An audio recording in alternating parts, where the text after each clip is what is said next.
حضور، میرا پہلا سوال ہے، قرآن کریم میں اللہ تعالیٰ فرماتا ہے وَلَا تَقُولُوا لِمَن يُقْتَلُ فِي سَبِيلِ اللَّهِ أَمْوَاتٌ بَلْ أَحْيَاءٌ وَلَٰكِن لَّا تَشْعُرُونَ۔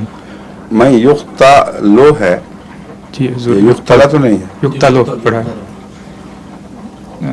کہ جو لوگ اللہ کی راہ میں مارے جائیں انہیں مردہ مت کہو۔ مارے جائیں نہیں ہے، پھر اللہ کی راہ میں قتل کیے جائیں گے، ایک جاری مضمون ہے۔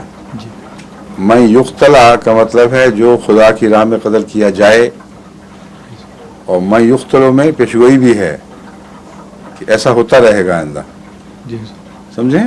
جی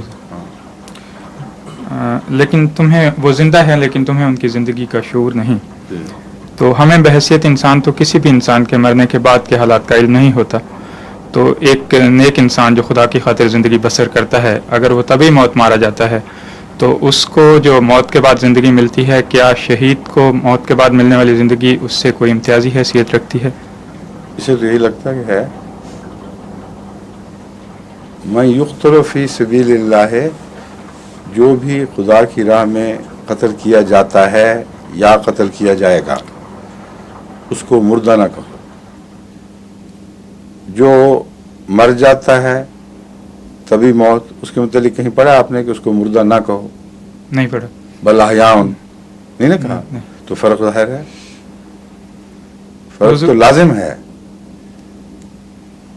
فرق یہ ہے کہ اس کا شعور جو شہید ہوا ہے اس میں مرنے کے بعد کوئی ابہام نہیں رہے گا، جبکہ دوسرے جو مرنے والے ہیں وہ ایک دفعہ ڈوبتے ہیں پھر شعور بیدار ہوتا ہے رفتہ رفتہ، ایک دفعہ اچانک ڈوب جاتے ہیں پھر ابھرتے ہیں، اور ان کا جو نقشہ کھینچا جاتا ہے جیسے یہاں سے اچانک ایک عالم شعور سے دوسرے عالم شعور میں منتقل ہو گئے ہیں اور کوئی بھی ابہام کا غوطہ نہیں آیا، یہ مجھ پہ یہ تاثر پڑتا ہے اس آیت سے۔ فرق تو بہرحال ہے، ٹھیک ہے؟